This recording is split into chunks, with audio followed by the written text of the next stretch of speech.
നവകേരള നിർമ്മിതിയിൽ പ്രവാസികളുടെ പങ്ക് ചർച്ച ചെയ്ത് ലോക കേരള സഭ. പരിപാടിയിലെ ഓപ്പൺ ഫോറത്തിലാണ് ചർച്ച നടത്തിയത്. മന്ത്രി ആർ ബിന്ദു അധ്യക്ഷത വഹിച്ച ഓപ്പൺ ഫോറത്തിൽ ജോൺ ബ്രിട്ടാസ് MP മോഡറേറ്ററായി. നാടിന്റെ സർവ്വമേഖലകളിലും വികസനം എത്തിക്കുന്നതിനായി സംസ്ഥാന സർക്കാർ നടപ്പിലാക്കുന്നതാണ് നവകേരള നിർമ്മിതി.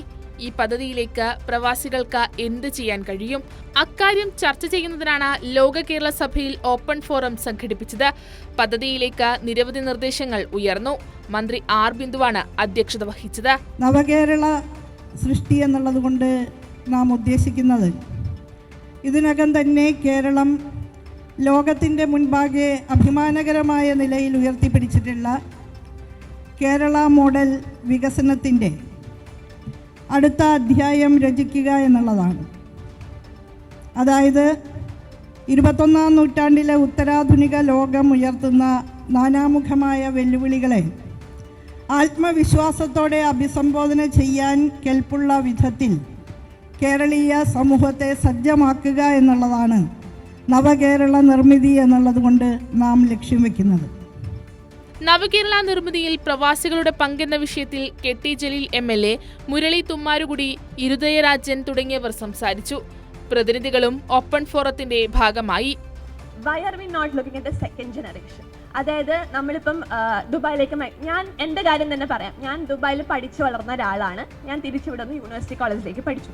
പക്ഷേ നമ്മൾ എന്തുകൊണ്ട് ഇങ്ങനെ വരുന്ന ദുബായിൽ പഠിച്ച് വളർന്ന കുട്ടികളെ, അല്ലെങ്കിൽ ദുബായിലല്ലാതെ വേറെ പല സ്ഥലത്ത് മലയാളികൾ മൈഗ്രേറ്റ് ചെയ്യുന്ന സ്ഥലത്തേക്ക് പഠിച്ച് വളരുന്ന കുട്ടികളെ, അവരെ എന്തുകൊണ്ട് നമ്മളൊരു പോസിബിൾ റിസോഴ്സ് ആയിട്ട് കാണുന്നില്ല എന്നെനിക്ക് ഒരു ക്വസ്റ്റ്യൻ. ഇനി നമ്മുടെ സർക്കാർ ഏറ്റവും അധികം ചിന്തിക്കേണ്ടതിൽ ഒരു കാര്യം റിവേഴ്സ് എമിഗ്രേഷൻ, അതായത് പല അവിടെ പുറത്തുള്ള പ്രവാസികളായിട്ടുള്ളവരുമായി സംവദിക്കുമ്പോൾ മനസ്സിലാക്കാൻ കഴിയുന്നത്, കാരണം ഞാൻ പറഞ്ഞു വരുന്നത് യൂറോപ്പ് ഉൾപ്പെടെയുള്ള പ്രദേശങ്ങളിൽ നിന്നാണ്. എനിക്ക് യൂറോപ്പ് വിസ ഉള്ള ഒരാളായിരുന്നു.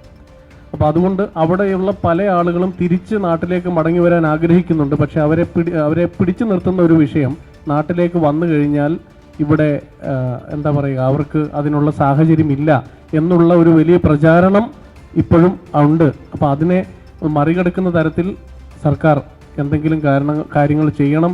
അങ്ങനെ പലരും അവിടെ ബുദ്ധിമുട്ടി തന്നെ അവിടെ ജീവിക്കുന്നുണ്ട്. ഏകദേശം മധ്യവയസ്സിനോട് അടുത്തവർ കൂടുതലായും, മധ്യവയസ്സിലുള്ളവരും കൂടുതലായി തിരിച്ചു മടങ്ങി വരാൻ ആഗ്രഹിക്കുന്നവർ നിരവധി പേർ ഞാനുമായിട്ടുള്ള സംസാരത്തിൽ പറഞ്ഞിട്ടുണ്ട്. അപ്പം അതിന് സർക്കാർ ഊന്നൽ നൽകിക്കൊണ്ട് മുന്നോട്ട് പോകണം എന്ന് അറിയിക്കാൻ ആഗ്രഹിക്കുന്നു.